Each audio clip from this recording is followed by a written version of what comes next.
નમસ્કાર, હું શિવાંગી રાવલ. હું કોમલ ટાંક. આપણે સંગીત વિશે આજે થોડી વાતો કરીશું. સંગીત એટલે શું?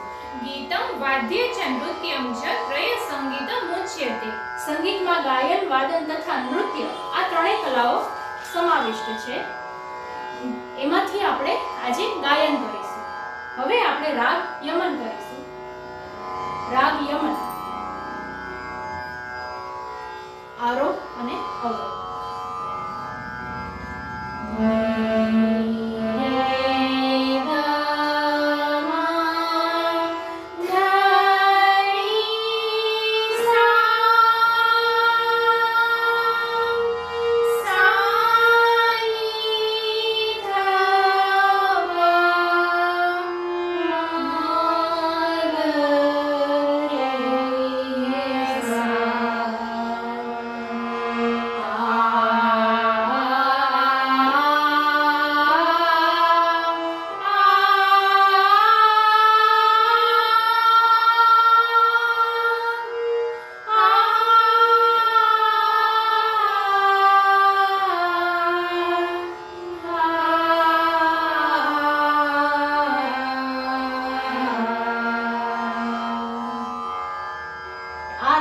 પ્રસિદ્ધ રાગોમાંથી છે. આ રાગનું બીજું નામ કલ્યાણ છે. આ રાગની છાતી સંપૂર્ણ મ છે. તીવ્ર છે, વાદી સ્વર ગ સંવાદી સ્વર ની. અને રાગનો સમય રાત્રિનો પ્રથમ પ્રહર છે. કાર્યક્રમની શરૂઆત રાગ યમનથી થાય છે. આ રાગની પ્રકૃતિ શાંત, ગંભીર અને ભક્તિમય છે. હવે આપણે આ રાગમાં સરગમ કરીશું. આ સરગમમાં તાલ ત્રિતાલ આવે છે. તો આપણે જોઈશું કે તાલ એટલે શું. ભિન્ન ભિન્ન માત્રાઓના સમૂહને જેમાં સમ, ખાલી, વિભાગ અને તાલી દ્વારા તાલની વજનદાર જગ્યાઓ બતાવવામાં આવે છે તેને તાલ કહે છે. હવે ત્રિતાલની માહિતી જોઈશું. માત્રા 8, ખંડ 4, તાલી 1 ઉપર, 3 ઉપર અને 7 ઉપર, ખાલી 5 ઉપર. હવે તાલીના બોલ આપણે હાથથી તાલી આપી બતાવીશું. ધા, ધીન, ધીન, ધા, ધા, ધીન, ધીન, ધા, ધા, તીન, તીન, તા, તા, ધીન, ધીન, ધા, ધા. હવે આપણે આ રાગની સરગમ કરીશું. જે સરગમમાં તાલ ત્રિતાલ છે, જે આપણે જોયું.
સરગમ જોઈ, પરંતુ આ રાગમાં બોલીવુડના પણ ઘણા બધા સોંગ છે. બરાબર, આપણે હવે યમન રાગનો બોલીવુડના સોંગનો એક સ્થાય કરીશું. એહસાન તેરા હું ગાઉં છું.